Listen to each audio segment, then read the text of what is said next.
¿Qué onda, muchachos? Bienvenidos a el segundo episodio del Podcast Mar. El día de hoy estamos bastante contentos con Daniel porque por primera vez tenemos a un invitado. El día de hoy contamos con la presencia de Maximiliano Dyer. Maximiliano tiene 35 años, es argentino y es abogado, tiene un diplomado en Derechos Humanos, es miembro fundador y secretario de la Asociación Civil Abogados por la Vida en Argentina y desde 2022 es coordinador de la coalición Vida y Familia de la sociedad civil ante la Organización de los Estados Americanos. Actualmente, Maximiliano es asesor del diputado Nicolás Mayoraz en la Cámara de Diputados de la Nación Argentina. Bienvenido, Maxi. Muchas gracias, Esteban, muchas gracias, Daniel, y saludos a todos los amigos de MAR. Hola Maxi, más que bienvenido al podcast. Pues si querés podemos arrancar un poquito con las preguntas. Ya dimos un contexto de quién sos, la verdad un currículum bastante impresionante. Queríamos preguntar un poco sobre el contexto de la situación actual de la OEA, que entiendo que están muy metidos como asociación en cuanto a abogados por la vida en Argentina. Así es. OEA se reúne anualmente en su Asamblea General Ordinaria y el ámbito de apertura que realiza con sociedad civil, donde ellos dicen escuchar los intereses de los pueblos de las Américas, es lo que ellos llaman el diálogo de los jefes de delegación, el secretario general y los representantes de las organizaciones de la sociedad civil, los trabajadores y otros actores sociales. Comúnmente se lo llama el diálogo. Es el primer día de la Asamblea General que este año se va a realizar en Asunción, Paraguay, entre el 26 y el 28 de junio.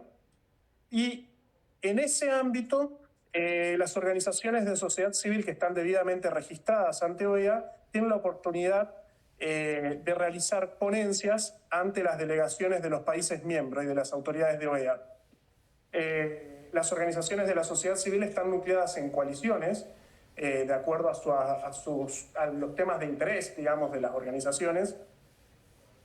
Y bueno, ahí se produce de alguna manera un ámbito de expresión y de escucha de las delegaciones de los distintos países miembros sobre las problemáticas que más preocupan a la sociedad civil y que ellos deberían recoger en sus debates, ¿no? Desde hace varios años venimos como sociedad civil padeciendo formas poco transparentes a la hora de establecer las reglas por parte de la Secretaría General para participar, ¿no? Hay procesos de acreditación que son extremadamente intrincados, confusos, con reglas poco claras y cambiantes constantemente. Esa problemática ya nos pasó, por ejemplo, el año pasado en Washington, D.C., donde se acreditó un determinado número de participantes y después, una vez acreditados y que la gente ya tenía sus tickets para viajar, OEA, que los había acreditado, después cambió las reglas y no todos tuvieron la oportunidad de ingresar. Eso motivó que hagamos un reclamo a la Secretaría General. Y este año la particularidad es que la Secretaría General celebró un convenio con la Universidad de Virginia para que la Clínica de Derecho Internacional de los Derechos Humanos de esa universidad realice un estudio sobre la calidad del diálogo y de las formas de participación de la organización, de la sociedad civil, perdón, de la Organización de los Estados Americanos. Esta universidad emitió un informe. Ese convenio que celebra la Secretaría General lo celebraron en octubre del año pasado y la universidad emite un informe que se pone a consideración de OEA este año en abril y donde con requisitos metodológicos bastante débiles afirma que de alguna manera sectores a los que llama conservadores copan el debate y no dejan expresarse libremente a distintos sectores y minorías de la sociedad que necesitan ser visibilizados y cuyos derechos necesitan ser preservados. Esta fue la herramienta, nuevamente digo desde el punto de vista científico, muy débil, con muestreos muy poco claros de dónde sacan las entrevistas que realizaron, porque ellos aducen haberse entrevistado con miembros de las organizaciones, pero en ningún momento explican cuáles son los métodos que van a realizar. fue la herramienta que utilizó la Secretaría General para eliminar directamente organizaciones de la participación en OEA. Puntualmente, les doy un ejemplo, eliminaron una coalición que reúne a más de 70 organizaciones que viene participando en los últimos años en las asambleas generales, que es la coalición de autodeterminación de los pueblos versus corrupción institucional. Básicamente es una coalición que está enfocada en estudiar los procesos internos de OEA y de los Estados miembros y llevar esos temas a la Asamblea General, y fue eliminada de manera arbitraria. Cuando la coordinadora de la coalición, como bien dijeron cuando me presentaron, yo soy coordinador de la coalición Vida y Familia, cuando la coordinadora de esta coalición pide una entrevista con la jefa del área de relación con sociedad civil, que es Paulina Corominas de Chegaray, en Washington, D.C., el viernes pasado tuvieron esta entrevista y ella les reconoció expresamente que ella había decidido eliminar la coalición porque se habían cometido irregularidades y que el sistema de coaliciones en ningún momento se había dicho que era permanente y que estaba todo en franca revisión del sistema. El problema acá es el siguiente, que lo que observamos es, primero, que no fue la única coalición que se eliminó, y segundo, que lo que vemos es que las coaliciones que se están eliminando son justamente las coaliciones que reúnen organizaciones que llevan a OEA una voz diferente, posiciones distintas de las políticas que promueve la Secretaría General y que de alguna manera nosotros denunciamos que son ajenas a las identidades de los pueblos de las Américas. Entonces, Maxi, una pregunta, solo para ir agarrando un poco el hilo de lo que nos estás contando y que nuestro público también pueda entender de mejor manera. Entonces, iniciando en el punto del tiempo, viene la OEA, solicita un informe que para mí, según cómo lo describís, viola la subsidiariedad de la organización y de los estados en ella, ¿verdad? A una universidad privada en los Estados Unidos. Esta universidad tiene un informe con serios tintes que atacan hacia a las organizaciones conservadoras, diciendo que cooptan el espacio dentro del diálogo, ¿verdad? Y la OEA procede a arbitrariamente cancelar la mayor organización y, ¿cómo se podría llamar esto? El mayor conjunto de organizaciones civiles conservadoras y liberales conservadoras que había dentro de este diálogo de la OEA. ¿Correcto? Así es. Es así exactamente, Daniel, como lo describís. De hecho, el informe habla de la amenaza del avance de grupos conservadores, como si el posicionamiento o el enfoque conservador de la política fuera una amenaza para el desarrollo y para derechos conquistados, ¿no? No, sí, complicadísimo. Sí, correcto. Entonces ya somos más amenaza que todo lo que está pasando en una región tan peligrosa como Latinoamérica. La amenaza es el conservadurismo, la amenaza son los valores hoy en día, parece, ¿verdad? Sí, correcto. Así es.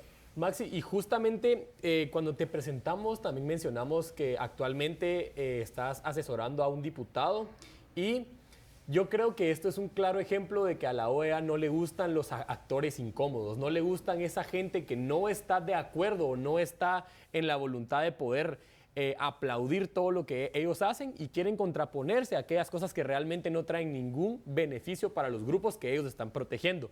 Entonces, teniendo esto en cuenta, queríamos preguntarte, más allá del punto de vista científico, ¿qué consideras que motivó a la expulsión de esos grupos conservadores y esas razones que puede que estén ocultas obviamente detrás de esta expulsión? ¿Y por qué consideras que la expulsión tiene implicaciones más allá del panorama científico? Mira, de alguna manera lo que observamos es una armonía entre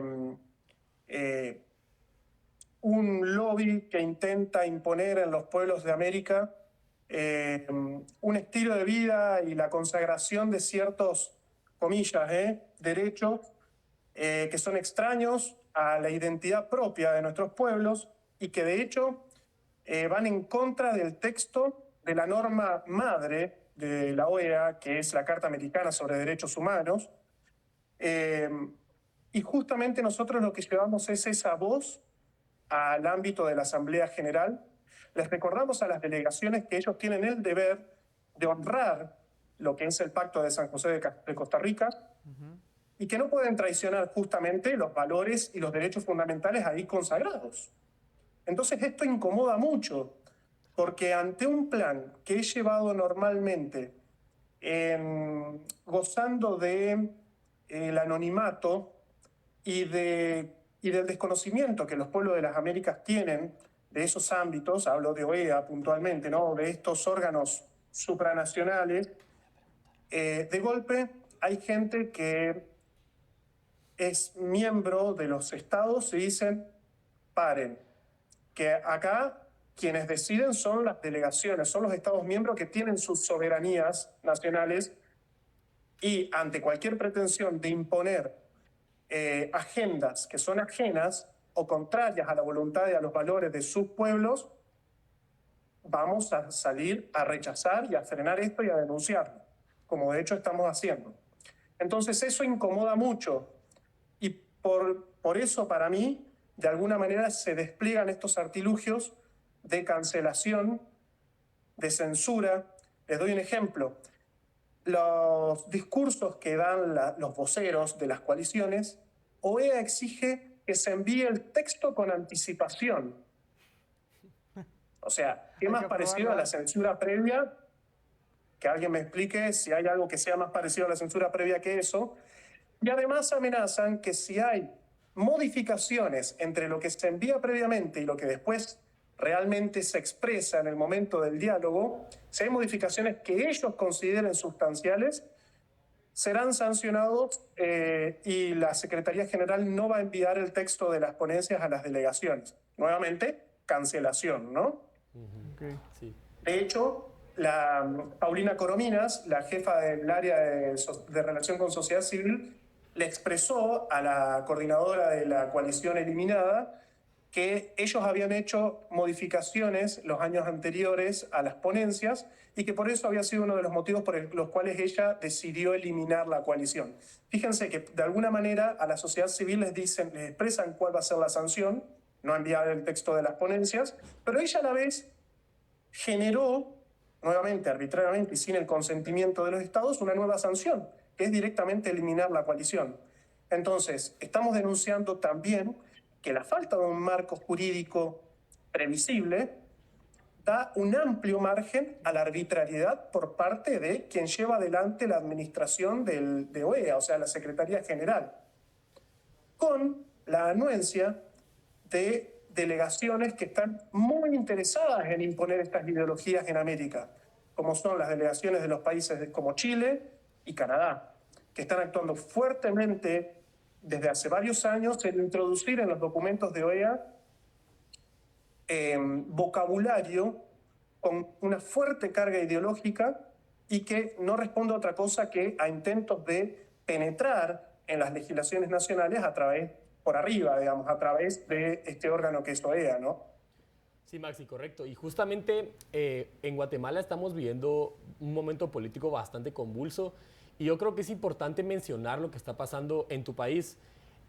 Una figura como Javier Milei, que se ha dedicado a rechazar estos intentos de ingerir, estos intentos de dominar lo que pasa en un país, son un ejemplo claro, y también lo podemos ver en El Salvador con Bukele y lo podemos ver también en muchos países que están dejando de lado, creo yo, esa injerencia y están ya empezando a darle la espalda a estas organizaciones que lo único que hacen es meterse en cosas que no les importan.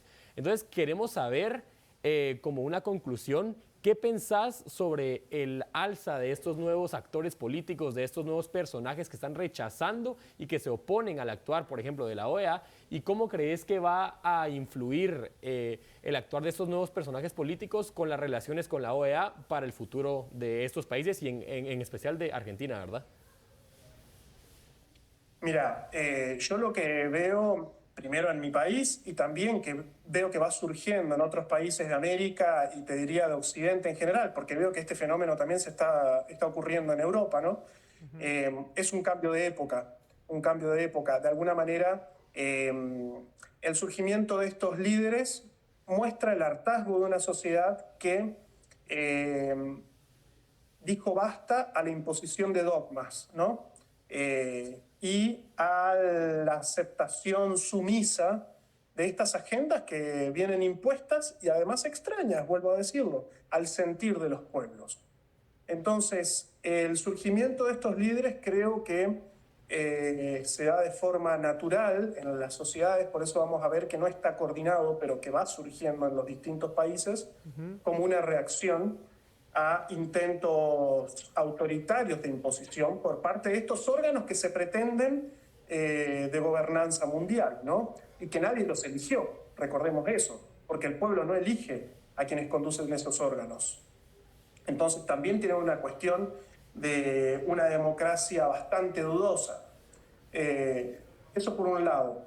Y por otro lado, creo que la actuación de estos líderes, justamente en estos ámbitos, la firmeza que ellos manifiesten, la valentía que ellos tengan sin dejarse amedrentar con amenazas por ahí financieras. Nuestros pueblos son subdesarrollados en temas, muchas veces tienen problemas, ¿no?, en materia financiera, económica, productiva, pero que sean firmes a la hora de sostener cuál es su identidad y cuáles son los valores que no van a negociar, va a ayudar a fortalecer esta voz dentro de OEA y a que quienes pretenden hacer esta imposición de manera silenciosa empiecen a mostrar su cara, ¿no? Porque justamente de lo que se valen es de este anonimato, de lo que se valieron todo este tiempo y por el cual han avanzado tanto, ¿no?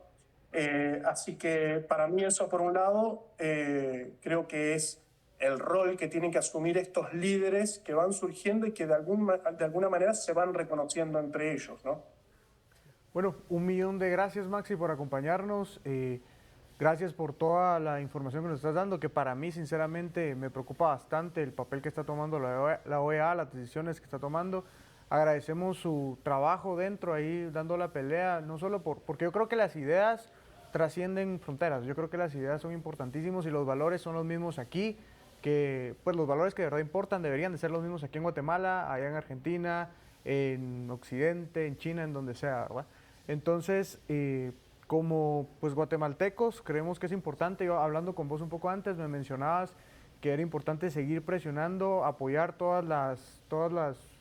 los llamados de ayuda que hacen ustedes, por ejemplo el GoFundMe que abrieron hace poco, ¿verdad? Para intentar juntar firmas y todo esto para poder presentar ante la OEA. Nosotros los vamos a estar compartiendo en las redes de MAR para que todos nuestros oyentes puedan ahí firmar esto y poder apoyar un poco. Y no solo eso, Maxi me decía también que era importante, y aquí quiero hacer un llamado a todos los guatemaltecos que me escuchan, que empecemos a involucrarnos, que busquemos pelear por estos espacios para acuerpar a estas organizaciones que creen en lo mismo que nosotros y que están ahí peleando en el panorama internacional. Muchísimas gracias, Maxi, por acompañarnos, y desde ya me disculpo por la derrota que van a sufrir los argentinos hoy contra Guatemala en el fútbol, así que nos despedimos. Adiós. Gracias por tu tiempo, Maxi. Mucho gusto. Muchísimas gracias, Amar, a ustedes por dar a conocer esta voz y éxitos en el partido esta noche. Saludos al pueblo Chapín. Adiós. Perfecto, vamos ahorita con un corte y volvemos con otro bloque. Gracias.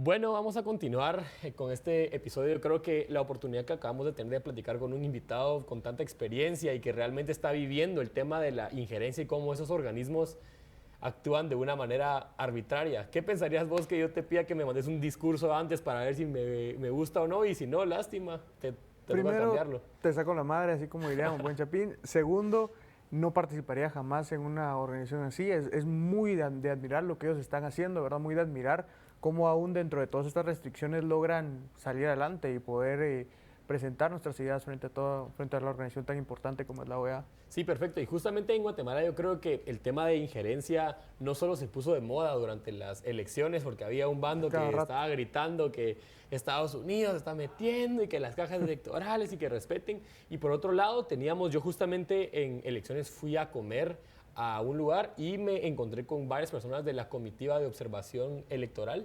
Y yo creo que ¿hasta qué punto mandar una comitiva no significa presionar a las autoridades para que actúen apegándose a los valores o a lo que quieren estas organizaciones? Ok, primero que nada, yo creo que es como que bastante delgada la línea en qué es injerencia y qué no, ¿verdad? ¿Por qué? Porque, por ejemplo, las comitivas hay en todos los países, hay en casi todas las elecciones y esto es parte de organismos como la OEA, por ejemplo, lo que acabamos de hablar, esta organización que limita quién puede hablar y qué no discursos, qué discursos se pueden dar y cuáles no, también es la organización que nos manda observadores para medir nuestra democracia, aparte de los que ya están, los guatemaltecos que ya participan en el proceso. Eso a mí no me parece injerencia. ¿Qué me parece injerencia? Cuando, por ejemplo, el embajador de un país llega, por ejemplo, nuestros vecinos del norte, ¿verdad? Da ciertas órdenes, da un cierto golpe sobre la mesa y ahí todos los diputados, todos los presidentes tienen que moverse para ver qué pasa. Sí, justamente yo creo que es cabal, hay una línea bastante delgada y hay que realmente saber delimitar cuándo es injerencia y cuándo es un país dándote apoyo, porque lastimosamente tenemos que reconocer, Guatemala no tiene la capacidad para hacer algunas cosas solas. Entonces, tenemos que contar con ese apoyo por parte de algunos países. Pero entre apoyarte a quitarte visa hay cierta... Es muy diferente, correcto. Nosotros creemos que el tema de sancionar a funcionarios debe ser tomado con mucho cuidado. No sé qué pensás vos, Daniel. Yo creo que quitarle la visa a alguien representa mucho más que solo prohibirle la entrada a un país. ¿Cómo va a verse un funcionario que no puede entrar a un país porque lo consideran un corrupto? Es que realmente es bien complicado porque implica más, creo, que una sanción de solo no poder entrar. No, y es complicadísimo porque este país, pues en su soberanía, porque obviamente los países de primer mundo sí tienen una soberanía bien marcada, muy respetada, viene y dice quiénes son corruptos y quiénes no en nuestro país. Sí. Que aunque sí, no nos estamos poniendo a defender, muchos de los que están en estas listas, muchos de los que perdieron la visa, sí son corruptos con investigaciones incluso internas, pero cuando yo digo, bueno, ¿por qué no sancionan a, por ejemplo, fundadores de ciertos partidos que están metidos en caso transurbano? Sí, no lo ando diciendo. O sea, ustedes ya podrán investigar quién es, ¿por qué no meten a muchos corruptos? ¿Por qué incluso gente que tiene investigaciones en nuestro país hoy en día viven en esos países como refugiados políticos? Si están tan preocupados por la corrupción guatemalteca, gracias. Nosotros necesitamos ayuda en ese aspecto, pero por favor, la corrupción la agarremos parejo, ¿no crees? Sí, correcto. Yo creo que lo que pasa acá es que muchas veces se toman bandos. Lo que hemos venido diciendo en las redes de Mar desde el principio es que no hay corruptos buenos. Corrupto, ya sea de izquierda, ya sea de derecha o ya sea de la ideología que se considere, tienen que perseguirlos parejo. Y yo creo que algo importantísimo que vamos a tener que tocar en el siguiente bloque o en este si nos da tiempo es ¿qué pensás del gobierno actual que muchos lo catalogan como un títere, no solo de los vecinos del norte que ya mencionaste, ajá, sino de organismos como la OEA?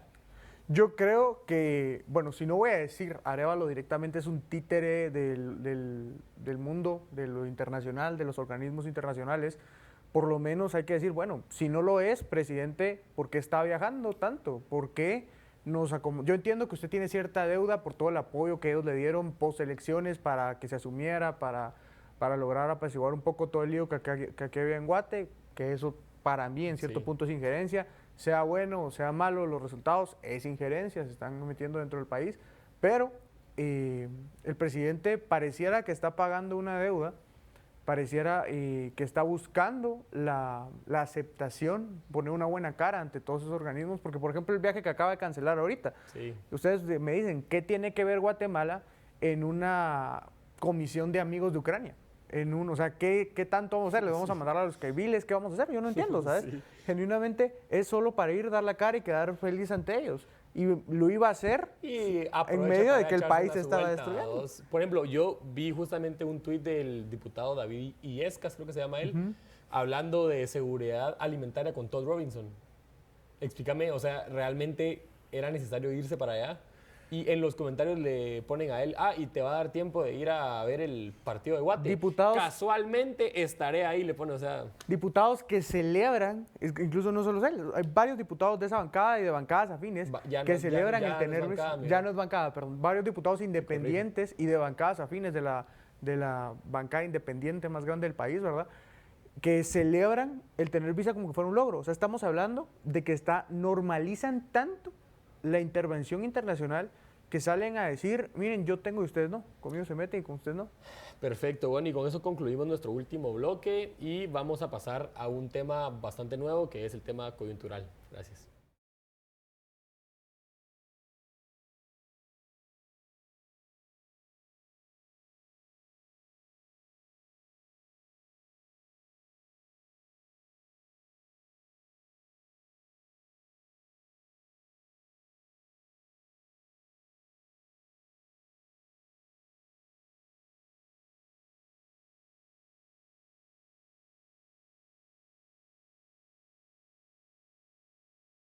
Bueno, y ahora ya para terminar con nuestro episodio de hoy, vamos a dar paso a una nueva idea que tuvimos con Daniel para el podcast, que es básicamente temas coyunturales. Vamos a darles noticias rápido, que creo que es algo que tenemos que hacer para que estemos informados del actuar de nuestro querido y amado gobierno del Movimiento Semilla. Bueno, el ministro de Finanzas tuvo una reunión bastante graciosa donde literalmente lo que pasó fue él usando términos que no existen, diputados que sí saben, diciéndole que el término no existe y él respondiendo así, bueno, no sé. Complicadísimo. Bueno, la segunda noticia. El presidente o ministro de Relaciones Exteriores, la verdad ya no sabemos qué es, se estaba preparando para realizar un nuevo viaje al exterior donde iba a ir a donde sus papás de Occidente, ¿verdad? Donde iba a ir a la Unión Europea y posteriormente a una reunión en Ucrania, donde, una reunión pro-Ucrania, mientras el país se cae a pedazos, mientras está pasando lo del puerto, mientras las carreteras se caen, mientras su ministro no logra decir por qué está, como bien dijo Esteban, decir por qué está pidiendo una ampliación o reajuste, como ellos dicen, presupuestario de 14,000 millones, el presidente pues iba a tomar una nueva vacación. Los padres de la campaña de austeridad, los padres de la campaña de no tenemos dinero, se acaban de recetar un nuevo artículo para una piscina, para limpiarla y para tenerla al 100%. Y para ustedes, nuestros oyentes que les gusta comer carne, le pueden preguntar al presidente Arévalo que se acaba de gastar 190 quetzales en cada libra de entraña. Y yo creo que esto contradice un poquito el discurso de austeridad y de no gastar en cosas que no necesita nuestro país. Complicadísimo, la verdad, yo quisiera comer. Es más, lo hablamos un rato antes, ¿verdad? Buscamos en 6 lugares diferentes de venta de carne, en ninguno la entraña estaba tan cara. ¿Será que alguien ahí está metiendo mano? ¿Será que está comprando en lo más caro que encuentra? Complicadísimo.